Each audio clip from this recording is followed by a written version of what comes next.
और अब हम आपको खबर दिखाने जा रहे हैं ग्रेटर नोएडा के स्काई गार्डन सोसाइटी का मामला आपको हमने दिखाया था, जहां एक बुजुर्ग दंपति को उनका फ्लैट जिसके वो मकान मालिक थे वहीं से बेघर हो गए थे। सीढ़ियों पर ही एक हफ्ते से वो रह रहे थे और आखिरकार उनको अपना फ्लैट मिला है। जो मकान में किराएदार थी उन्हें अब बुजुर्ग दंपति को घर में घुसने दिया है।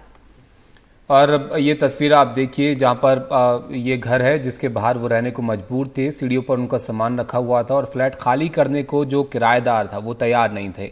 रेंट एग्रीमेंट खत्म होने के बाद भी जो फ्लैट है वो खाली नहीं किया जा रहा था।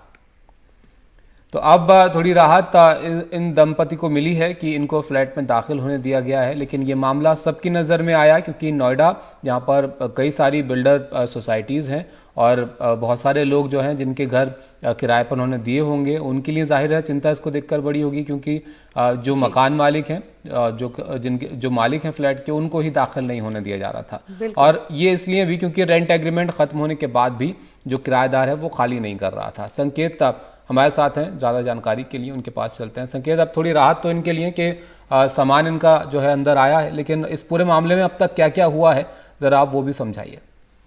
जी, ये एक खबर का असर देखने को यहाँ मिल रहा है कि कल हमने ये खबर को हाईलाइट किया। करीब हफ्ते भर से ये मकान मालिक हैं जो कि अपने ही घर में बाहर सीढ़ियों पर रहने को मजबूर थे क्योंकि रेंट एग्रीमेंट खत्म हो जाने के बाद और आश्वासन मिल जाने के बाद कि किराएदार चले जाएंगे, ये मुंबई से चल के अपना सामान भी लेकर के आए और यहाँ पर इनके पास रहने के लिए कोई जगह नहीं थी।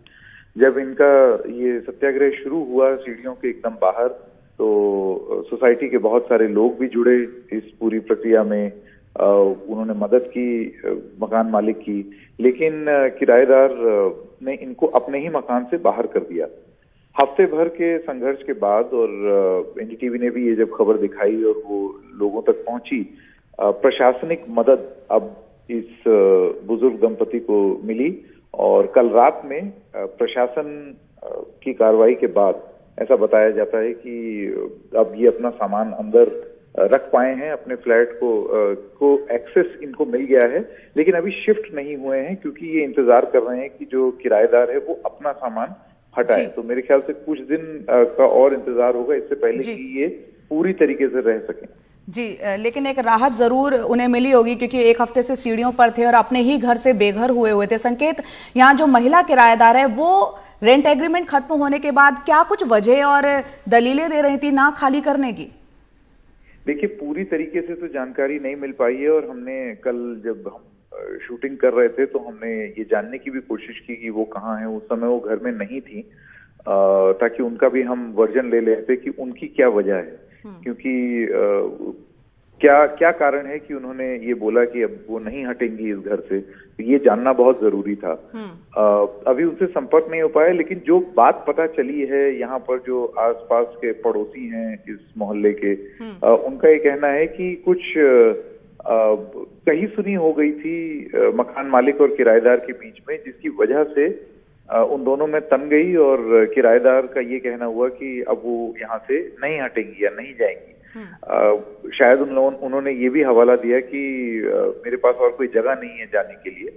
लेकिन फिर जब कानूनी दस्तावेज देखे गए, पुलिस द्वारा देखे गए, जब ये देखा गया कि रेंट एग्रीमेंट खत्म हो गया है और बाकायदा नोटिस दिया जा चुका है और जो प्रॉपर्टी के कागजात हैं वो मकान मालिक के हक में हैं, तो ऐसे में फिर प्रशासन को ये जरूरी लगा कि इसमें इंटरवीन किया जाए। तो हफ्ते भर के बाद प्रशासनिक मदद से और मीडिया में जब ये मामला हाईलाइट हो गया, तो अब राखी गुप्ता और उनके पति वो दोनों अपना सामान उन्होंने शिफ्ट कर लिया है, लेकिन कुछ दिनों का समय दिया है किराएदार को भी कि वो अपना सामान पैक कर दें, क्योंकि एकदम से तो सामान पैक होता भी नहीं है, उसमें समय लगता है। तो वो मानवीय आधार पर वो एक अरेंजमेंट हो गया दोनों में और ये बुजुर्ग दंपति अब अपने ही घर में इनको एक्सेस मिल गया है। ये अपने आप में बड़ी विचित्र सी स्थिति थी। 2006 की आई हुई फिल्म घोसला का रीरन लग रहा था कि किस तरीके से अपने ही घर से बाहर हो गए हैं पूरे बिल्कुल कागज अपने ही होने घर के से बावजूद। बाहर हो गए थे संकेत। और ये खबर आपने जब दिखाई उसका कहीं ना कहीं असर ये जरूर मिला कि जो मकान मालिक है अपने ही घर में घुस पाए। अभी दोनों में ही कहीं ना कहीं एक समझौता आपसी ये मिला कि जो किराएदार है बेशक अभी है, लेकिन एक मानवीय आधार पर उनको वक्त दिया है कि वो जल्द से जल्द उस घर को खाली कर दे। बहुत बहुत शुक्रिया संकेत पूरी जानकारी के लिए।